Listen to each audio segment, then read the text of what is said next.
Good evening. I Ooh. wonder why I can't call you. I wonder why it works fine for me to call you. Maybe it's because I'm like hitting. Let's see, and I also don't have the FaceTime app open anymore. Like I just answered the call and it doesn't have the window open like it did the whole time last time. Interesting. So I couldn't remember how to call from FaceTime to do just FaceTime audio. So I went to messages and chose it from there. And then it did the FaceTime audio from messages. Maybe it's the FaceTime app that's the problem. Could on be. My side. I also notice I don't have the FaceTime audio recording like I did last time. I don't even have audio hijack set. I had to delete all that. So I'm not recording the application, just my microphone, which is what you need. But yeah, man, that like as and I did update today to the point release. I have not updated. So what does that point release fix? I don't remember. I didn't see anything audio related in the snippets. It was I don't even know. Nothing even comes back to me from. It's like I glanced at it and none of it was anything I cared about, so I just hit update. I'll take a look at it. I guess I'll maybe look at it a little closer when I do my update. I was gonna say though that I think when Big Sur came out, which was I want to say 2020, they changed a lot of the dialog boxes, and they're like, "Ooh, Apple's getting close to making a touchscreen Mac," and then years have gone by. And now I'm looking at Tahoe, and I'm like, I think they're just making steps towards that. Like just a lot of the things in Tahoe make me think of iOS and iPadOS, and I don't know. I see it going that way. I kind of think you have to because of iPadOS. With the recent changes, because they decided to allow Windows and everything else as far as applications go, you pretty much have to be prepared for touch and touch as a native, method of manipulation, even on the Mac. Because if you're not prepared for it, then you're going to have some. Even if it's 20, 30 years, you'll have some crossroads where, we have to do touchscreen for this reason or this type of device or something that's yet another iteration. I think that makes sense. I was struggling with words. I do that. I never asked you, like, after our last... by the way, where did... This screenshot that you have in our notes, where did that come from? The Blackmagic camera app. Okay. Well, I guess we could talk about follow-up, but I was just remembering on the last show, after we recorded, I realized I didn't ask you anything about the new iPhone Pro that you got, and I didn't ask you anything about AirPods Pro that you got. And I was like, oh, well... I had all these, I just wanted to know, like, your take on it. But I guess you'd had it, at that point, you'd had it for 3 days? Yeah, because now it's been over a week. Yeah, now I probably would have still had some thoughts last week, but now I've at least spent enough time with them that I have, I think, somewhat fleshed out thoughts. Cool. Well, in the industry, this is what we call a teaser, and we should go to follow-up now. Well done. I'm going to skip to the second one actually first, real quick, because I know in my head I did it. It's not that I went back and listened. I don't think you did. Well, that's what I couldn't remember if I actually stated it or not. But either way, it was in your head. So either way, I know at some point we were talking about Red and the other different cinema cameras and brands, and Arri came up. That's right. Nikon owns Red, just in case I did misspeak before. And you thought you said Sony said, but I don't recall you saying that. And I was just going to say the lead up to this just now is what we call in the industry build up. Yes. I don't know why I'm taking a meta approach to our podcast tonight, but I'm here for it. It works. Okay, cool. They just seem to be like lobbed my way, and I'm like, let's do it. But yeah, so just in case I did, because I know we were talking about color grading and all at the time, and if I didn't misspeak, great, because there's no way I would have confused that. But if I did misspeak, this is the late correction to it. Cool. I don't recall you saying. I don't recall you attributing ownership to anyone. I would have, I don't know why I would have thought Red was their own company because everybody's owned by everybody now. They were at one point. So, but again, you can't be good in today's late stage capitalism and not get consumed. I think right now what the way the world is that you either get consumed or, depending, if you're weak enough, they'll just let you sit out there and fall apart so that they can come in like piranhas and eat up all your IP for real cheap. Yeah, pretty much. That seems to be the way to go. At least in the States. I would assume there's a slightly better approach in some places. Maybe. So anyway, let's go to, we need to go now to the first item, which I thought was like, okay. This one, so this bugs me. Not badly, because I still would have made the choice that I made. It's not that. It's more that I was waiting and waiting and waiting for Canon to do something so that I could, not have to necessarily make a change and at least kind of see. And after I decided to go all in on the Panasonic Lumix system, Canon finally announced the C50, which is their first cinema camera to support open gate recording. There are still some trade-offs. Like we could get into a whole different discussion, which we don't have to get into, about why there are still some problems with the C50 and its implementation, but it still looks like a really phenomenal camera for what it is and the price range, and the fact that it still maintains the separate Photo OS and Cinema OS, which is what I love about the R5C. Okay. So it's a very solid looking camera. I did actually pre-order the body for estimated shipping in December, I think, but I specifically did that because I wanted to have a placeholder in line. I sincerely expect to cancel that pre-order because there are some trade-offs that I don't want to make, that I don't have to make with the Lumixes. But at the same time, there's some pros, and so it might behoove me to just keep two sets of ecosystems for different jobs depending on what they are. Oh, interesting. And since I've always at least maintained one in each ecosystem, this is not a far-fetched thing.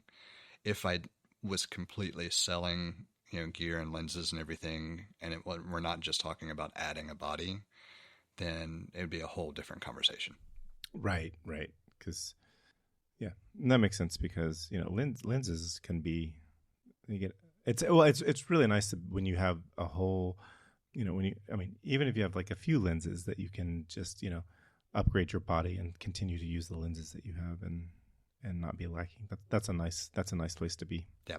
And I have way too much money wrapped up in lenses to sell off any ecosystem at this point. It's better for me to either keep them and use them with an adapter on something else, or just keep them and have them available for a different body later. I don't know if I sent this to you now, but I love the, you've got autofocus and manual focus, and somebody, did I send you this meme? I don't think so. Somebody was like, I don't know if I should be focused as fuck or if I should be a focused motherfucker. Oh, I do remember seeing that. Yeah. Anyway, speaking of OpenGate, you said that you put in here that the iPhone 17 Pro supports it if you're recording in ProRes RAW.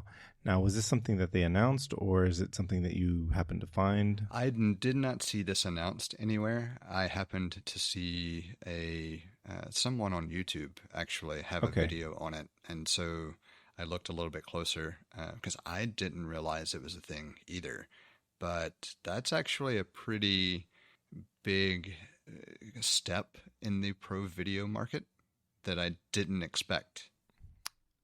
So I've made my rounds through most of the Apple News podcast that I listen to, and this is the thing that they've been saying. It's like with it appears with the feature set that the iPhone 17 versus the 17 Pro has, that really the only thing you get with the 17 Pro is that it's a significantly more capable camera, in that not just that it has that extra sensor, but the capability of what it can record with, and specifically not and specifically video, not necessarily still images, but video. And because for all intents and purposes, the iPhone 17 Pro, what is it lacking in? It's got one sensor and the SoC. I'm not sure if there are any other specs that are. Maybe there are, but there's no major spec that's not the same. Basically the same. Right. Yeah, I can't think of one. Not at least not off the top of my head. I'm sure there's something that's minimally different, but even then, it's going to be tied to just the. It's tied to the chip and and I mean, and I was going to say even the camera features.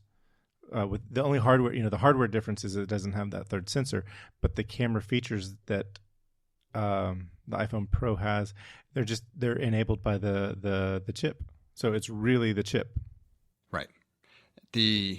One of the things that I find fascinating about it, and we'll probably come back to it a couple of times, but I think it's clear with the announcement of the Blackmagic dock and the 17 Pro, with some of the features that were enabled, that they absolutely intended to do this from the standpoint of in-house use as well, because it makes life easier for a lot of the things that they've already realized they could do with previous iterations. They being Apple, yes, or Blackmagic? Okay.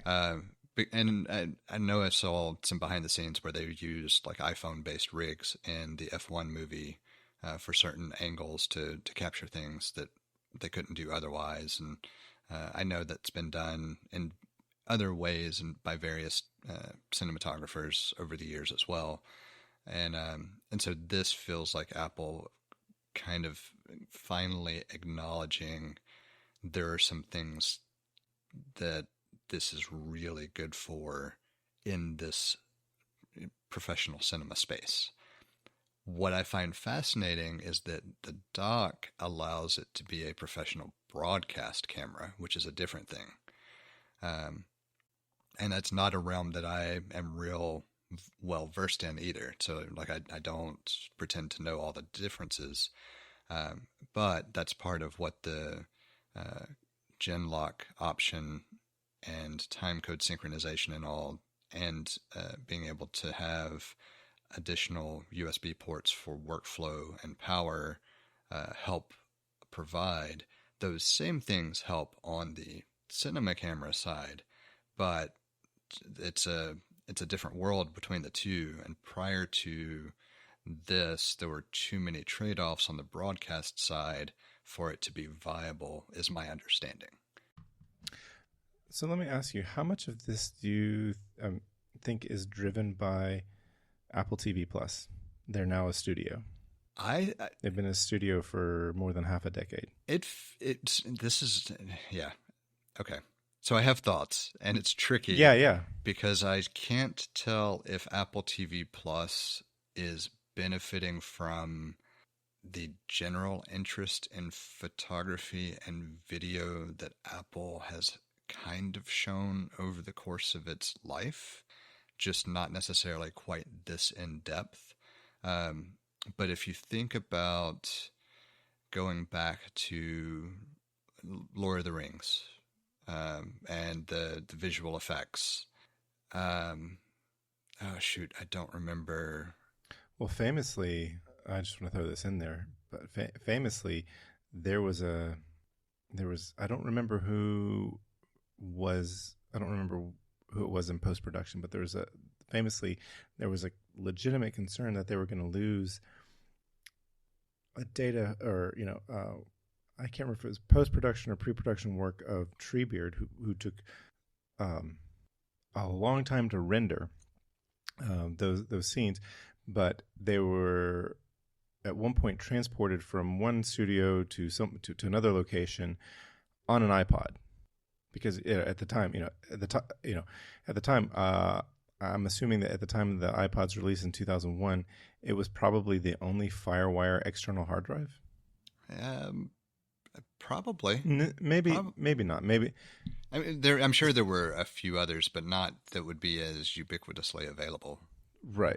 I say that, but then I don't remember how soon FireWire came out. But anyway, point being, there was I remember that the story was that the guy was carrying, I don't remember. I don't know if it was raw data. I don't remember what video that was on the iPod, but he was carrying it on an iPod from one place to another, and there was a concern that he was being followed for, that it was going to be stolen.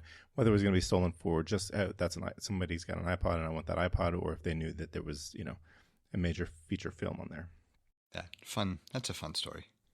I need to go back and check that out, because I loved watching those appendices of the movie. But what I was thinking of was Shake. That's what I couldn't remember. Shake was the visual effects engine and application that Apple ended up purchasing, and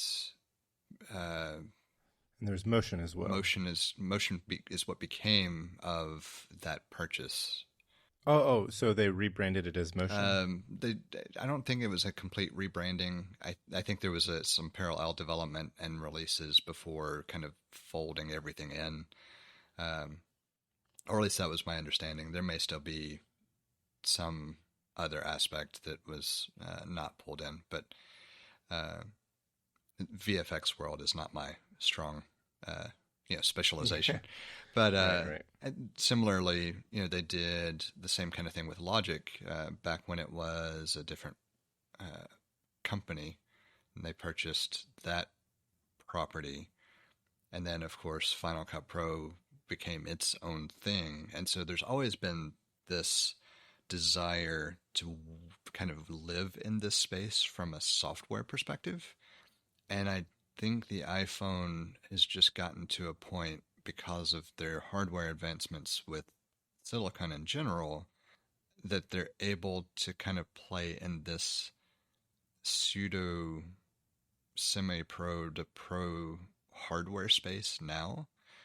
And I think some of that helps with Apple TV Plus, but part of me thinks Apple TV Plus was more of a continuation of we've been interested in this, we want to keep being interested in this, and if we are also a studio and produce things, then we continue to have a vested reason to be interested in this, and we can maybe do some interesting things, having that influence our software lifecycle, and then maybe at this point it's starting to influence the hardware lifecycle a little bit as well.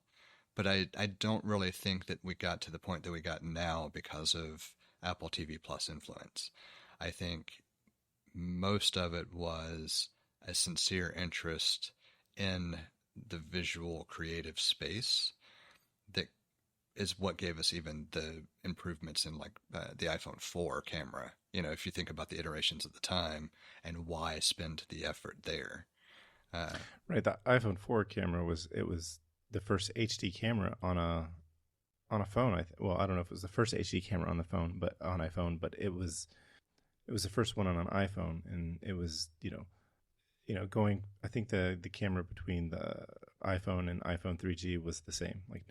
It was. Oh, I think we talked about this. There was the only thing different about the iPhone 3G and the iPhone was the 3G modem. That was it. Nothing else changed. And then it was, or in the form factor, and then going to the 3GS, there were some updates, including the camera. And then the iPhone 4 was just leaps and bounds, because you could.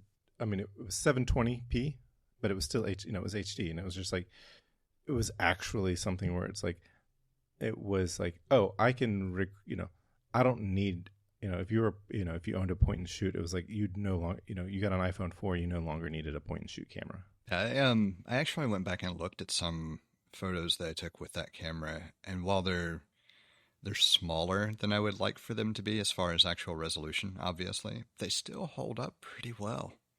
I've been impressed. Yeah, no, you know, the earliest video and pictures of my older son are, were taken with an iPhone 4. The iPhone 4 came out 10 months before he was born. So, yeah, it was it was great. It was great to have that, you know, because I had that, I always had, pretty much always had that in my pocket. So I could, pull it out and record something, I have so many videos of him, being a newborn doing nothing. Yeah. So, um, anyway, so kind of just a little real time follow up. It could have. So I did a quick search. Firewire was developed. I didn't realize Firewire developed almost 40 years ago. It was developed in 1986, but it wasn't standardized until 1995, and then I guess it became. I don't remember when it came available, but I know that the original iMac did not have a FireWire port on it, but it did. It was eventually included in the first generation iMac, but not the original, not the very first release of it. Anyway, but I did a quick look to see what the first external hard drive with a FireWire connection, and it was LaCie, which doesn't surprise me. I would have guessed either G-Tech or LaCie, and it wasn't released. It was a 40 gigabyte hard drive that was released in 2002. So that being the case, it could have been that the original iPod was the first external hard drive with a FireWire connection, and that's probably why they were using it, because it would have been the fastest connection available. Definitely an interesting piece of trivia. I don't remember hearing that before either, so I need to go back, and it's been so long since I've watched all the extra material. Well, I was going to say, going back to the early 2000s, I had, I had a much smaller movie collection. I think at that point I had maybe like a dozen movies. I remember buying, waiting for the extended edition to come out, and the extended edition had, the appendices. So I'd watch the movies, and then I watched practically everything on the appendices because I had the time, and there wasn't, well, I was going to say, there's a lot of times that I just had it playing in the background while I was either playing a game or doing some homework or something like that. So I had it, I played it a number of times. And so I just remember that story. On the Fellowship of the Ring, in the appendices, there is a fantastic story of Dominic Monaghan and Billy Boyd talking about Rhys Davies ordering food for a group of them that went out to dinner one night. It's a fantastic story. Anyway, what are your thoughts on the iPhone Pro, 17 Pro? Overall, it's really not an upgrade. It's not an upgrade? So, like, it is actually from the standpoint of what we've talked about, right? As far as the some of the features with the camera system, it's actually a pretty significant upgrade compared to what I expected. I do not like the change back to aluminum, or to using aluminum. It doesn't feel as good. It doesn't look as good. But that's all manageable, I think, for the most part. Again, and part of it is just that because I'm using the other one still, to the 16 Pro as a behind-the-scenes camera, I'm constantly reminded about how much better I like that form factor and feel. I think if I wasn't still using it at the same time, it wouldn't bother me as much.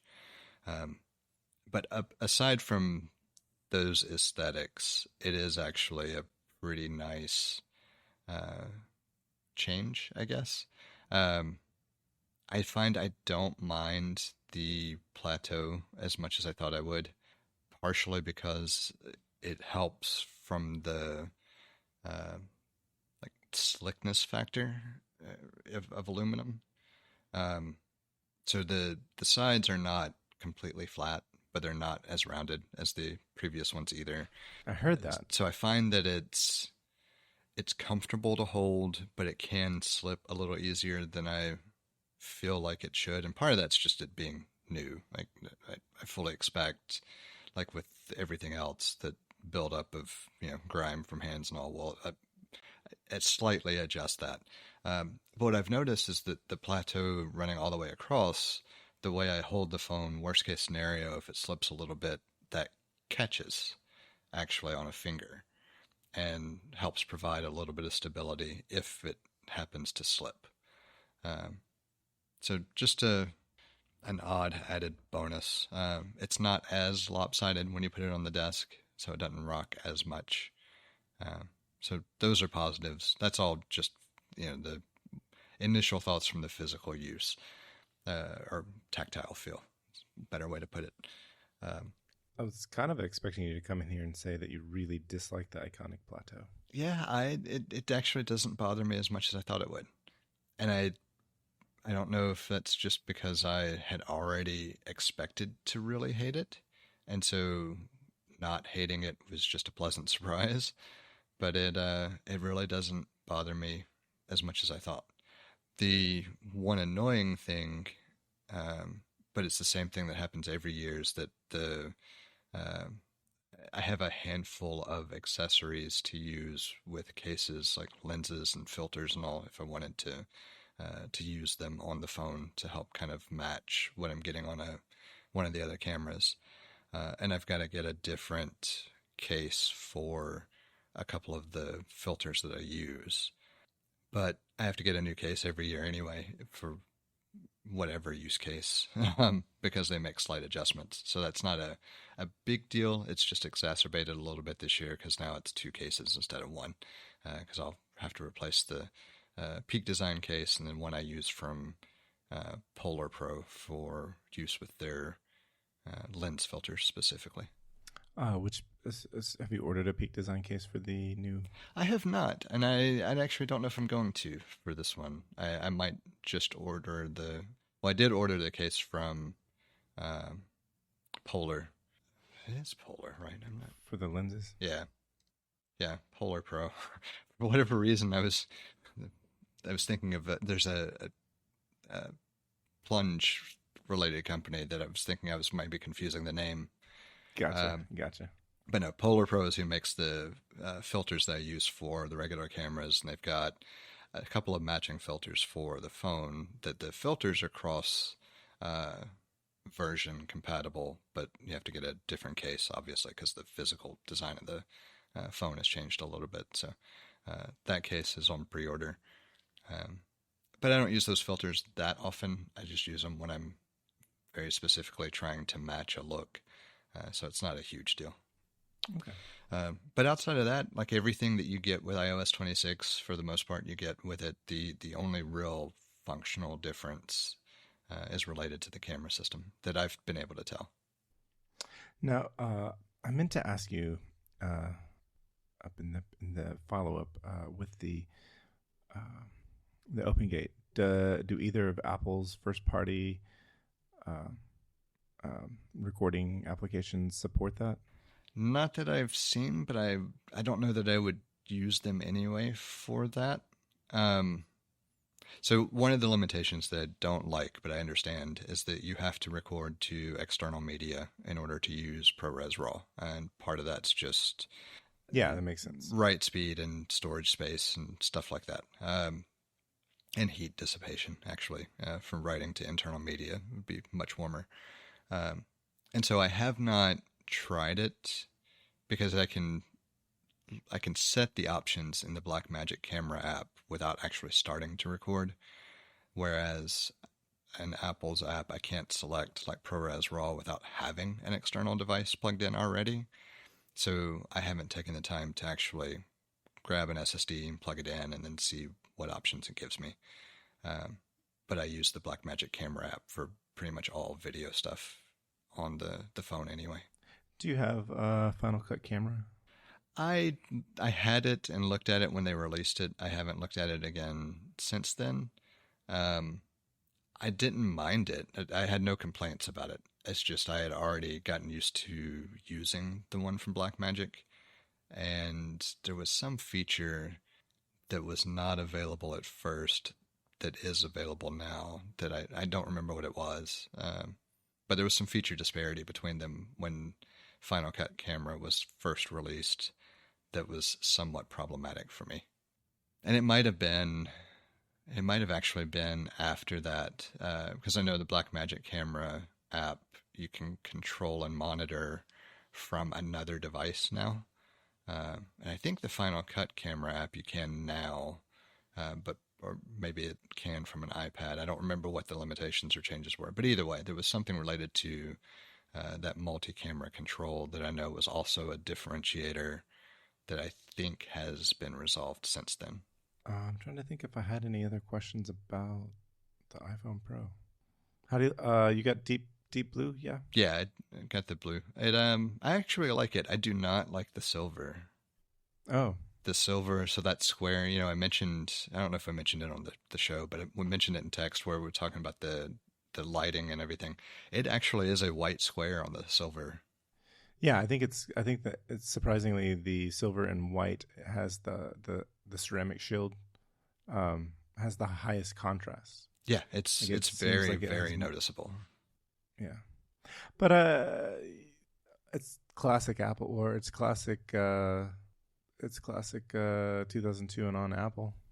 It is, but I think it looks horrible. Yeah, I have been I have been, I don't know. I don't have, I don't know. It's at least it's not polished stainless. I mean, fair. Like, and polished stainless is beautiful until you touch it. And I will say it's not so horrible that I would say, it's, I'm trying to think of how I would describe it. Like, for me and my aesthetic preferences, it's horrible.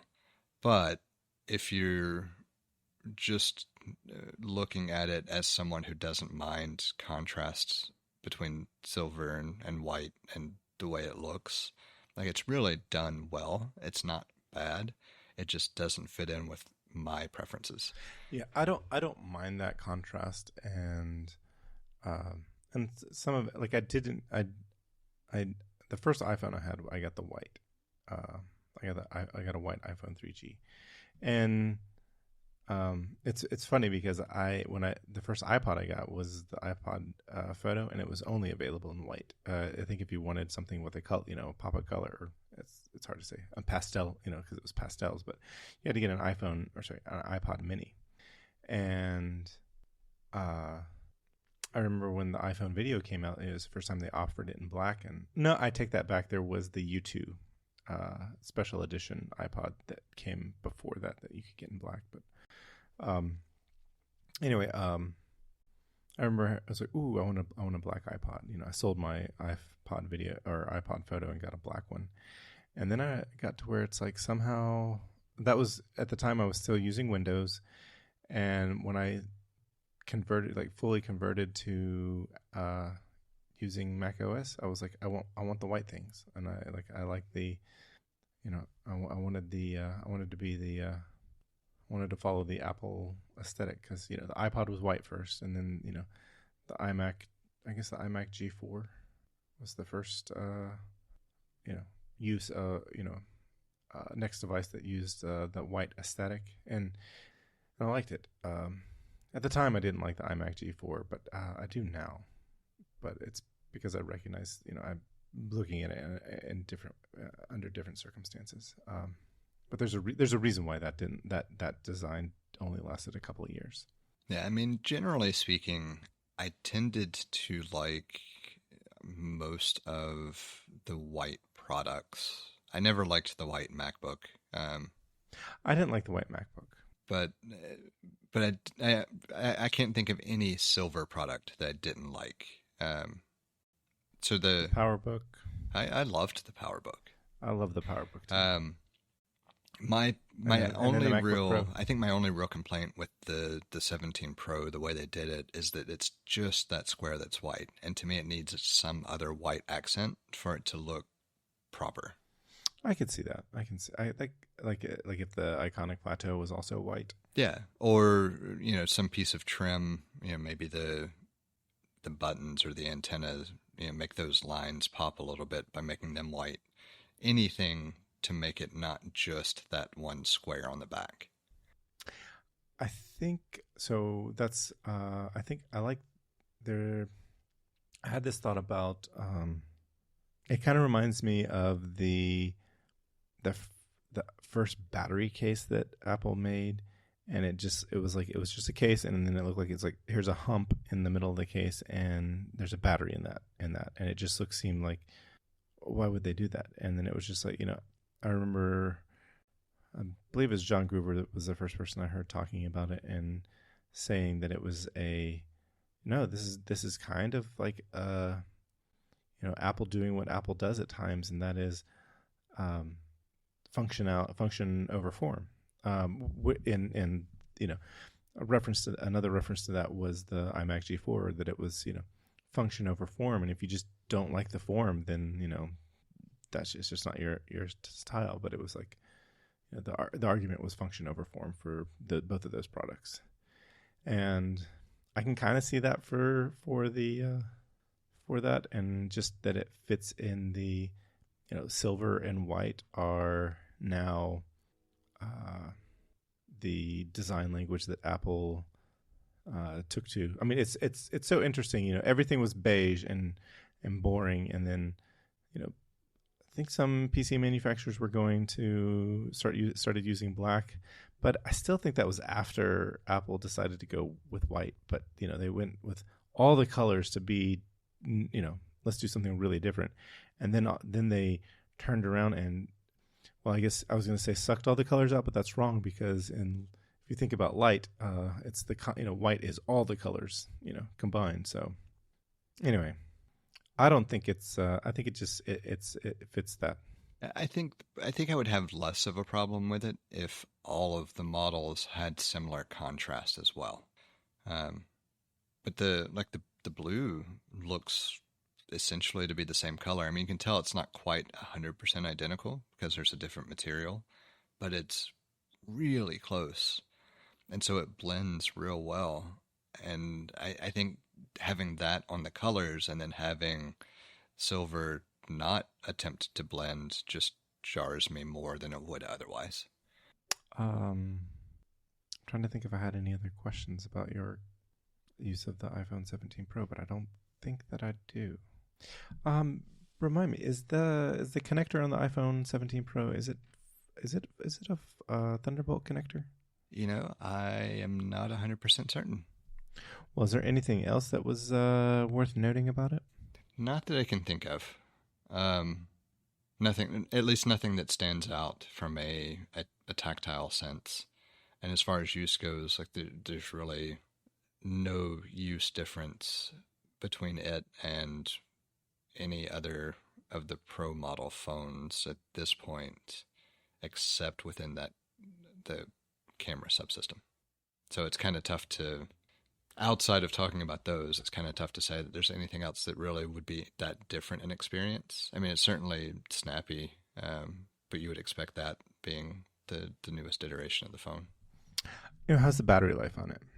I don't feel like it's that much better than the 16 Pro, but I've been so skewed having gone to the Max phones. Because with the 16 Pro, I went to the Max, and the 17 Pro, I stuck with the Max. Okay, you do have a Max. Okay, so it's a big phone. I would say I've noticed no discernible difference, and I don't have any qualms with grabbing the phone and working off of it, or doing relatively intensive tasks and being concerned about needing to charge at all over the course of the day. But I kind of would expect that with the Max phones anyway. Right. But yeah, so once I went with the first Max phone and started using it as a remote monitor for my camera when I was doing something where it was just really difficult to frame a shot because I was on the other side of the camera, that sold me on the Max phones for a while, because it's so much easier to frame on that little bit larger display. Yeah, I can see that. That is going to make a difference. And how about the pocketability of it? How's that? I haven't had any issues. It doesn't feel as massively oversized as they used to. And I think that's just because we've slowly gotten used to larger and larger phones anyway. Mm-hmm. And the weight, how's the weight?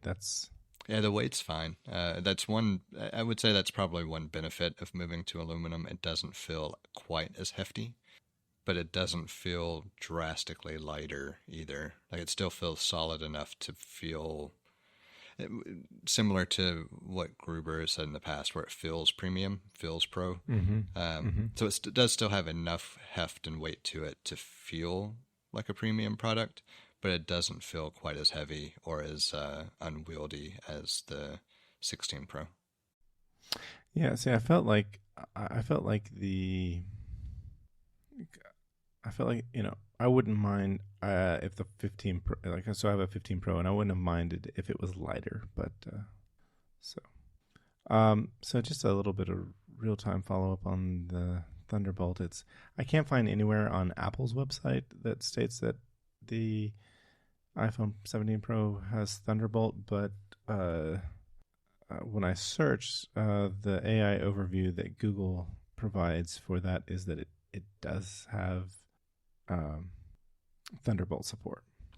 And that would be in line with what I would expect, but I couldn't remember ever seeing it listed anywhere, so I didn't want to confirm. Yeah, no, I don't think I don't think it's a thing that can be confirmed. Well, I was going to say the AI overview is writing as like it's like reporting on a rumor, because it specifically says the iPhone 17 Pro is expected to feature a USB-C port that includes Thunderbolt support. So it's pulling from maybe old information. So, but nowhere in the tech specs is Thunderbolt listed on Apple's website.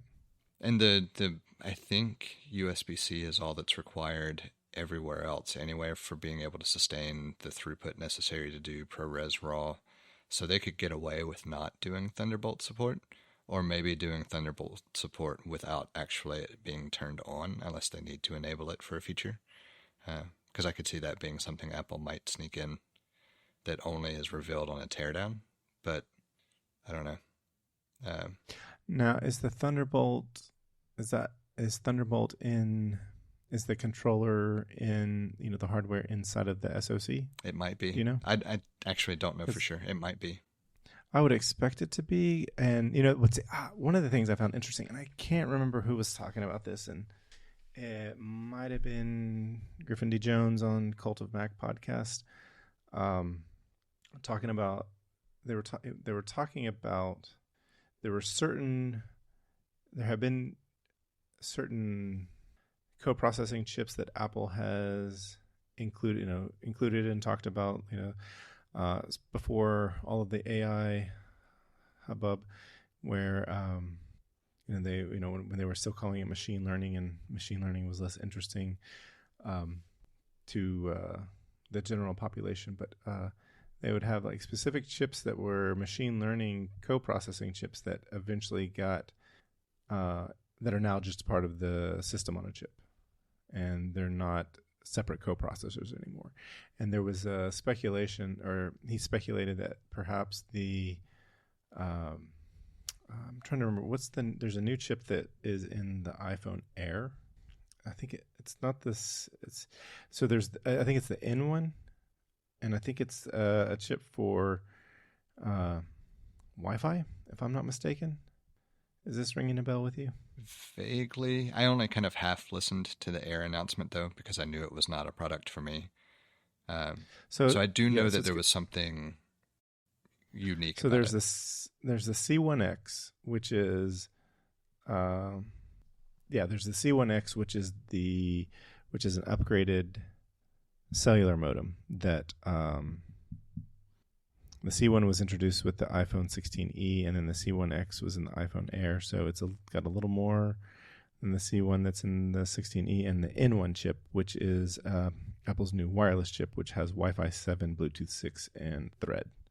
Anyway, the speculation is that at some point those just might become a part of the system on a chip, and they won't be separate chips.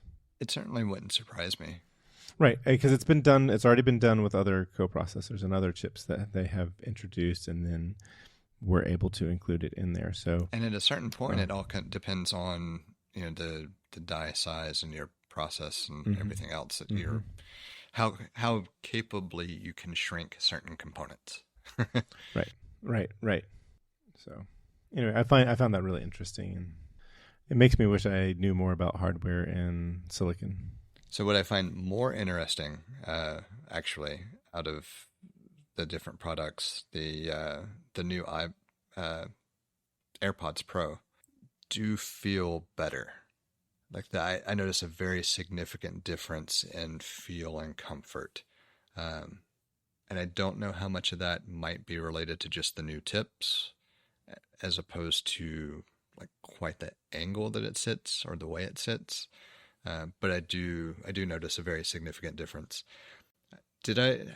I don't remember if We haven't talked okay, at all about this. I didn't think so. So I'm going to add some context just for listeners that you would already be aware of.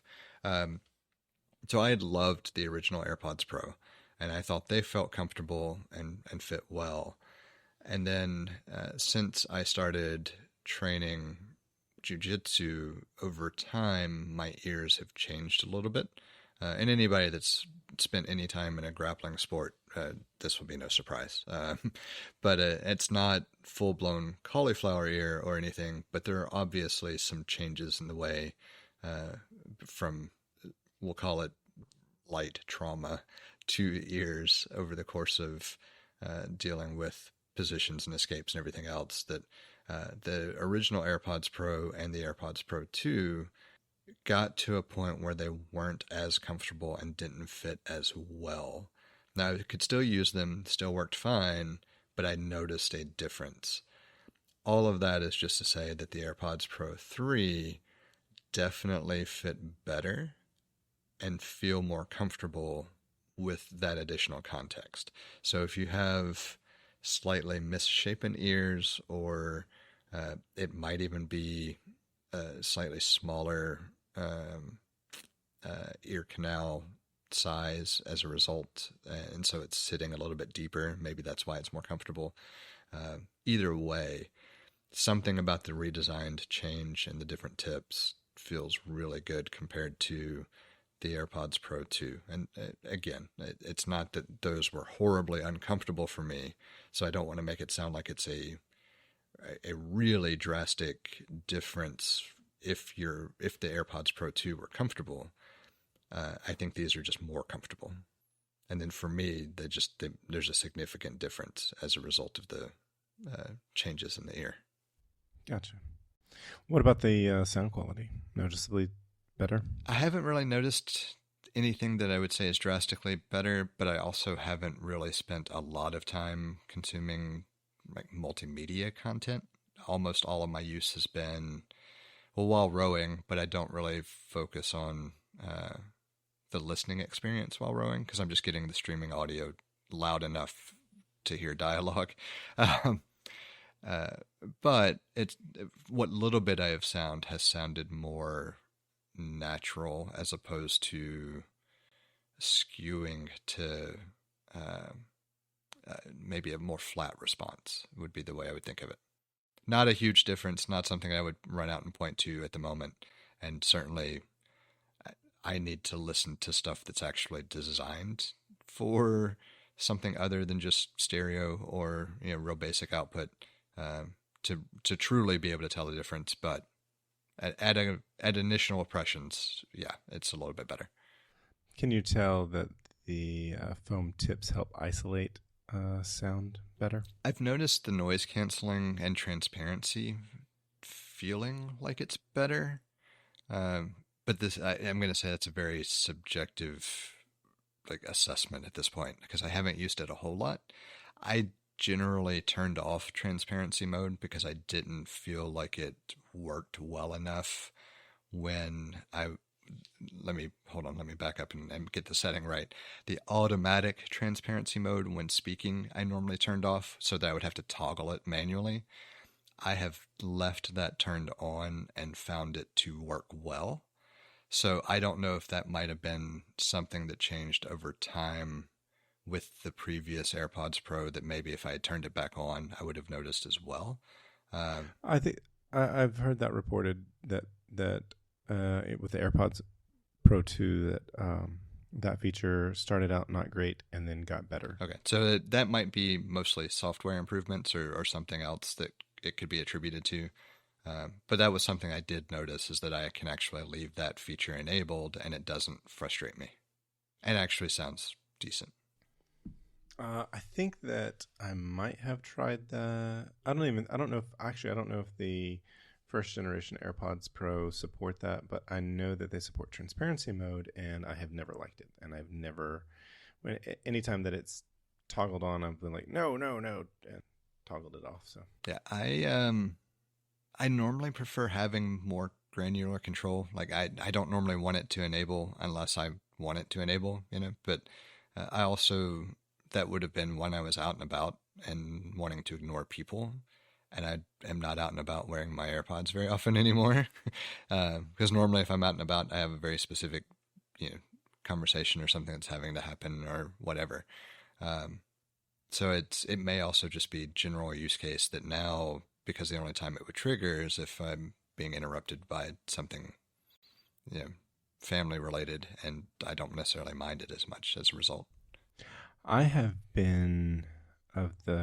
actually, what my move has been to what's the word I'm looking for? I feel like it's not a feature that I want, because when somebody's talking to me, I feel like a responsibility maybe is the right word, or I feel obligation is not the right word, because I don't feel obligated, but I feel like I want to take my headphones out of my ears to signal to the person that they have my attention.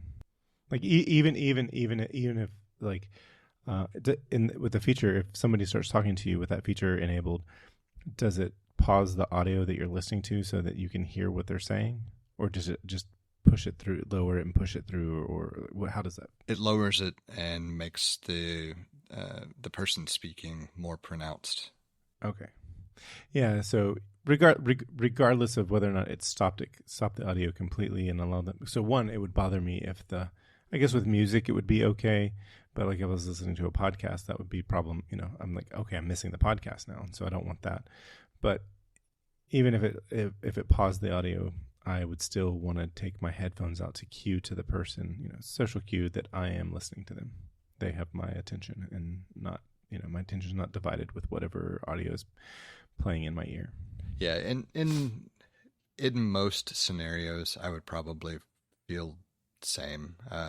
The only time that I get interrupted at this point when I have the AirPods in my ear anyway is when I'm either still actively rowing or have wrapped up, but I'm finishing out whatever I was watching. And there's a quick question or something that is almost like it's perfect for what the feature would be, where it's, a quick answer without really breaking the consumption of the media either. Yeah. And I don't think I have anything else on the AirPods that I was just pleasantly surprised by the comfort and feel. Is there anything good about anything? Is there anything else that was interesting about that was released, or? Not particularly. I did not order the Blackmagic dock for the phone until the other day. It should be here sometime this week. I needed to kind of wrap my head around whether I had a use case for it. And it turns out I actually do, but only because it works with the iPhone 16 Pro as well. Oh, cool. And so, excuse me, anyone who's ever tried to create content on the phone understands the general struggle of trying to connect multiple devices to it anyway. But most of what I would use is specifically the capability to attach multiple things at once, more so than anything else. So I could also potentially get away with some other options that are a little less expensive.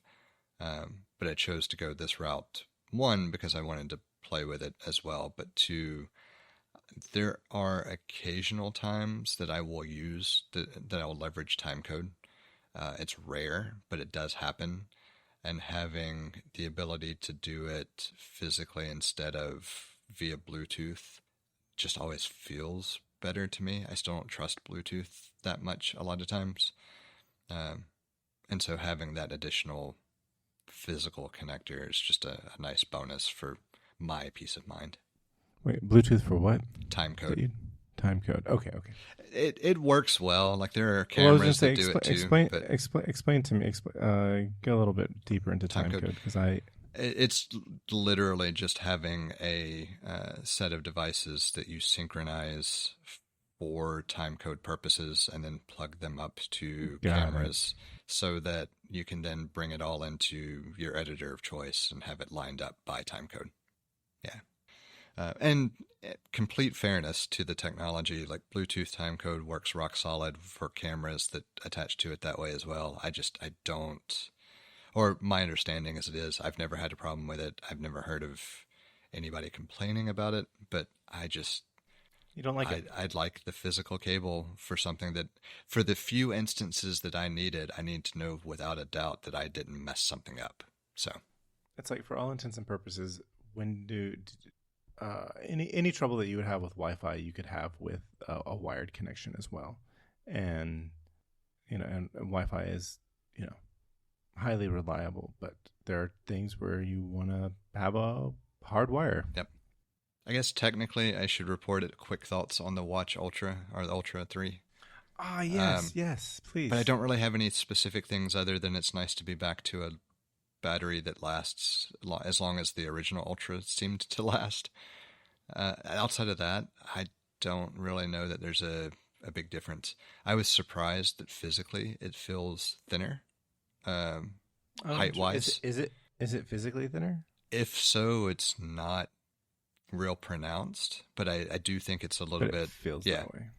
And so it feels a little bit sleeker as a result. And I actually use the other gestures. There's the new wrist flick thing that they announced. I love that. I use that far more often than I thought I would. Oh no, I knew that when they announced it, I was like, oh, I cannot wait, because I can't tell you how many times I felt like a weirdo. I felt like I looked like a weirdo using my nose to disable the timer or stop the timer. I mean, I know people do it. It's better than the tongue. Yeah. but the flick is, I knew that it was going to come in so handy, and I find myself using it for even more things. And occasionally I'll come across something. It's like, why doesn't that flick away? Because like I'm flicking everything away. So yeah, but that's really the only thing that with it. I mean, I do like the feel. It feels a little sleeker, and I like that adjustment, even if it's not really. But I love that gesture. And the is the display, do you notice that it is bigger, or if there's more pixels? So I do notice there's a difference. I wouldn't necessarily point to that I would notice that it's bigger. There are occasional places where there's definitely more information present, which is nice, but it's not something that I think I would have really picked up on if I wasn't running the same version of the OS. Like I would have just as much attributed it to an iOS or an Apple OS, Watch OS change as I would have a physical difference with the watch. Okay. Interesting. And you went with black? I did. What band? The Blue Ocean band. Okay. You're a fan of the Ocean band. I am. Because I think I've seen you wear the Ocean band. Yeah, a few times. I didn't expect to. The original one, I didn't even order an Ocean band until sometime later. I don't even remember how long, because I didn't like the options at the time for whatever reason. And then, it was like, I can't remember what the colors were. But then whenever I finally went to one, that has been by far my preference on band since. And part of it is I did love was it the Trail Loop? Alpine Loop? So the Alpine Loop is the one with the hook. Titanium hook. Yeah, so the Alpine Loop I do love, but it's what I really like about the Ocean band is that it completely unhooks. It's not still a loop. It's like a traditional watch band where Right. you have two And so pieces. like when I'm putting it back on or taking it off at the gym, it's just quicker and easier and more comfortable as a result. And I find that I don't feel like I have to adjust the Ocean band over the course of the day. I think the band material gives enough cushioning that for any like expansion or contraction of the wrist based on temperature or anything else, it doesn't bother me. Yeah. So I thought that I would like the Alpine Loop the most, and that's what I got with mine. And I will tell you, it's been in 2023 with the first Apple Watch 2, Apple Watch Ultra 2, had the worst colors for the Alpine Loop. But my favorite has been the Trail Loop for sure. And I thought last year's colors for the Alpine Loop were the best. I did order the black Ocean band as well. So I have two bands. And the main reason I ordered the black one is because I was not entirely sure how well I would like the color blending into the black case. But it doesn't bother me. I think that it blends well, looks good. I also didn't really think about it, but you ordered the specific hardware on the band for the color case too, which makes a big difference. Yes, it does. So in retrospect, I probably didn't need the black one, but I do like having the black one in case I want to wear all black, for a formal event or something. Because Lord knows I'm probably not going to swap back to a regular watch even though I have them. Well, what I find interesting is that so a little real-time follow-up. They did make the case thinner. They shaved almost 2.5 millimeters. The Apple Watch Ultra 2, which I think is the exact same specs as the Apple. I think that Ultra 2, the Ultra and Ultra 2 were the same specs. I don't think there's any difference in that shape, but it went from 14.4 millimeters to 12 millimeters. And that's pretty significant. Yeah, it definitely feels like it as well, which I was pleasantly surprised by when I put it on. Yeah. I'm gonna see how it goes, but my goal is to go 5 years on the watch. I mean, it's funny, the original Apple Watch, I did go from it to the Series 4. And so that would have been prior to... Yeah, so that's 5 years. Yeah, it would have been prior to the rebranding of the original as the Series 0 and all that stuff too. So Right. And since then, I could have certainly continued going with the original Ultra. I didn't need to change to this one. And if I'd had the Ultra 2, I would not have changed. Let me make that clear too. Because the Ultra 2 gets a couple of benefits. The only reason I actually decided to with this one is because of the family history of heart-related issues and wanting that additional, even if it's not overly accurate or even 100% reliable or anything, just if it gives me some concern about hypertension, that's just an extra layer of peace of mind for me from that perspective. So that completely drove my choice. It's just been pleasantly surprised at some additional things I've gotten as a result that have made the choice feel better.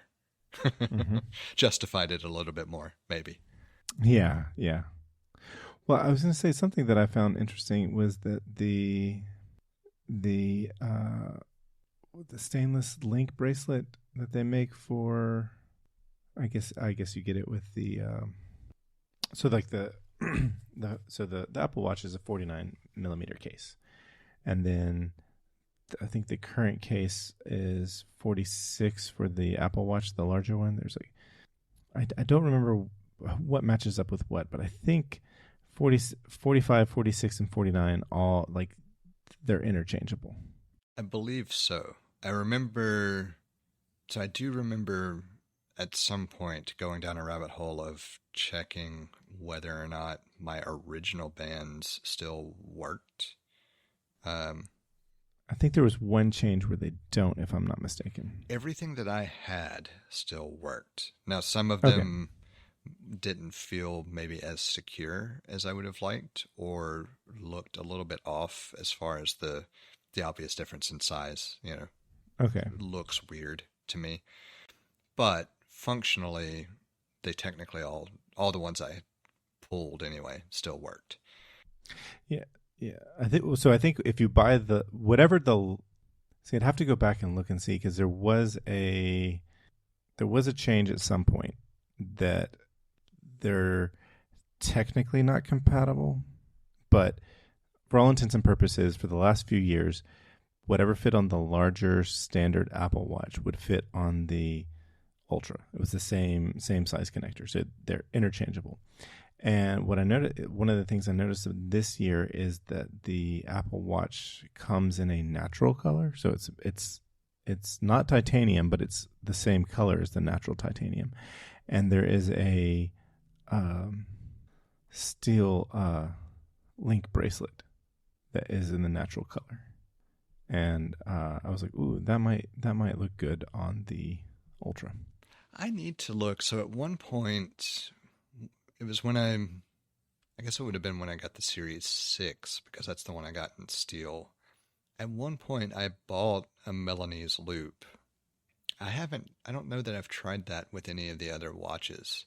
I should go look for that just to see what I think of that band in general. And I never really wore it that much, but I liked having the option to dress it up. You know, to go back to the whole formal event joke. Like that was actually my thought process at the time was this is a way for me to get that steel watch feeling back. Yeah. And it just ended up not really being a thing that I wanted after all the time. And I think most of that's just because that version of the Milanese loop or Milanese bracelet, it would catch on hair an awful lot. Like I didn't like the way it felt with the hair on my wrist.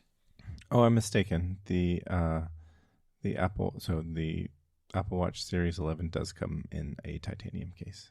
They replaced the steel with a titanium, and it's a polished steel. But there is a link bracelet, but it is stainless steel. Should go to the store and see how it looks with it. Yeah, that's what I was thinking. Because they do make it in a natural, and the question is if the Apple Watch Series 11 is polished, is the stainless steel polished or not? But I don't know. Anyway, I within a month or so, I bought a titanium third party titanium watch band for my watch, just because I did want to have like a metal looking watch. It's not. It was it was like a $60 band, so it wasn't expensive, and so it from a distance looks fine. But if you look close, it's like you can tell that the quality of the titanium is not great because it's scratch. You can see the scratches on it. So, but for all intents and purposes, I don't think anybody's noticing that. And if they are, that's okay because I'm not going to places where I need people to. It's for me, not for anyone else, really. I suppose. Yeah. I think that's actually part of why the Ocean Band has ended up being such a preference for me, because it's perfect for the activities that I want it to be concerned with, even if I'm not in the water that often necessarily. But it's absolutely perfect for it with the way it both clasps and with the extra holding metal piece. I don't remember what they call the extra little loop that you can get to make sure the band stays against the watch. You know what I'm talking about? I do. Because, so I have one Ocean Band, I have one Trail Loop, and I have one Alpine Loop. I can't remember what they call the extra loop, but I really like that feature because it lets it be whatever excess is. Yeah, it makes it fit more like the loops as far as the nice semi-sleek feel, but it's definitely not going anywhere, and it definitely opens up all the way without being a continuous loop instead. So all of that to say that just same kind of rationale, that it's for me. not really for whoever's looking. I did a quick look. It's just called the adjustable loop. It doesn't. Clever. So I think so. So when the Apple Watch Ultra 2 came out, I was like, okay, I started looking at bands, and I had a real difficult time finding, like, as soon as it came out, it was like Apple Watch Ultra, the original bands, gone. We're hiding them. They're never to be found. Like I think I had to go to archive.org to find, or the Internet Archive website to find pictures of them, because I couldn't remember because I wasn't paying attention. And I was like, whoa, where did they go? And so I made a spreadsheet with all the with images from Apple's website. So so when the new watches come out, I update the spreadsheet so I have pictures of all, from Apple's website, and they fit perfectly in this spreadsheet. But the first year is the only one that doesn't look good because I had to go find these pictures elsewhere. But the Ocean Band they offered was yellow, white, and midnight. And the yellow, I purchased the yellow because I was like, oh, that's a cool underwater color, thinking yellow submarine. But I think I know that we've talked about this. It's the picture looks like the right kind of yellow, but in real life it's a little more pastel. But I've got that one, and I don't use it that much, but whenever I go swimming, whenever I'm doing something in the water, I do have that watch band, and I actually bought the extension so that if I ever go somewhere and I need a bigger watch band, like diving, I thought I'd have that available to me. Yeah, I know we've talked about it. I still need to get back to. I need to go do a refresher and get back into the water from a diving perspective. I miss it more than I thought I would now that it's been enough time. Yeah. And especially now that I'm playing with content again. Like I keep thinking of things where, it'd be so great to go do this. All little side projects, of course. Because if I can get somebody to pay for it, then, it's no problem at all. Yeah, right. We have a number of different ways set up for you to get in touch with us to provide feedback, ask questions, or just comment in about something we've discussed. You can hit us up on Twitter or Instagram at untitled_hosts, or shoot an email over to untitled.hosts@gmail.com. Or get in touch directly with Jesse at jthart.com, or get in touch with me, John, via telepathy. If you would like to support our work, or are interested in listening to our new after show feed, head over to patreon.com/theUntitledPodcast and take a look at the options we have set up. Thank you for listening. We hope you've enjoyed the show. And we hope to connect with more of you as we continue this journey. That's a wrap.